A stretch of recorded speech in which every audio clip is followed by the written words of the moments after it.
कि देशभक्ति की दुहाई देकर, देशभक्ति की दुहाई देकर पूरे भारत को रोज ठगता है।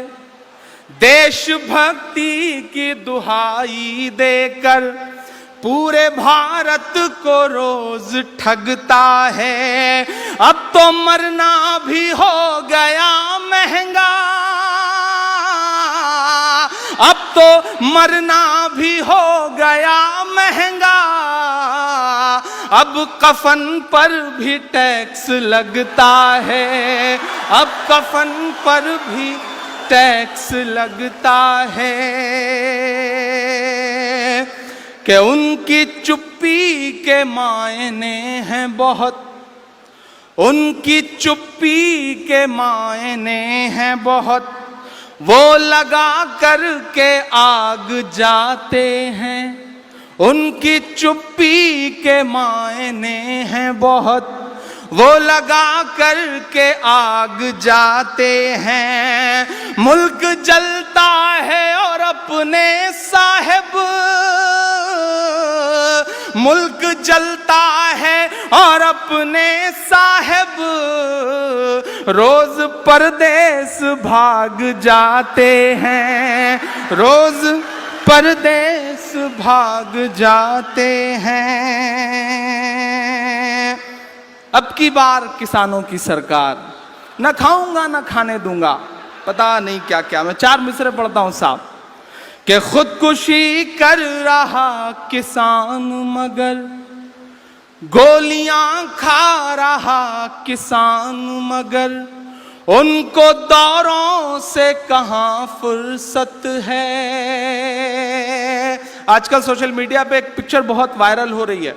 आप अपने जब मोबाइल की सेटिंग में जाते हैं तो एक फ्लाइट मोड होता है, तो आजकल फ्लाइट मोड नहीं बल्कि उनकी तस्वीर आ रही है उस पर। दुनिया भर के तमाम देश और जिस रफ्तार से घूम रहे हैं आजाद साहब, मुझे लगता है कि आने वाले वक्त में उनके लिए कोई नया मुल्क बसाना पड़ेगा घूमने के लिए। पिछले दिनों उन्होंने अपने सेक्रेटरी से कहा कि किस देश का दौरा बचा है, तो सेक्रेटरी ने कहा देश तो खत्म हो गए, अब खाली दिल का दौरा बचा है, वो भी जल्दी ही आएगा। मैं पढ़ता हूं और आपसे दुआएं मांगता हूं साहब।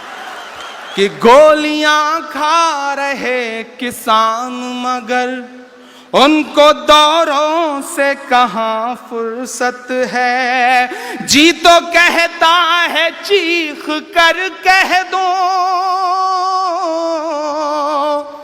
हम किस्से सुना करते थे आजादी के पहले वाले कि सीधे सीधे सीनों पे गोलियां मारी गईं। मध्य प्रदेश में ऐसा ही हुआ, किसानों के सीने पर सीधे सीधे गोलियां। जनरल डायर के किस्से सुनते थे हम सारे लोग। मेरा ख्याल है कि वही वाले दिन लौटाने की कोशिश करी है उन्होंने। मैं मिसरे पढ़ता हूं, ये मेरा गुस्सा है इस देश के किसानों के लिए। मैंने जंतर मंतर पर देखा है नंगे बैठे हुए किसानों को, इसलिए मेरा गुस्सा बोल रहा है। कि खुदकुशी कर रहा किसान मगर उनको दौरों से कहां फुर्सत है। जी तो कहता है चीख कर कह दो। मेरे गुस्से को पहुंचाइएगा दिल्ली तक।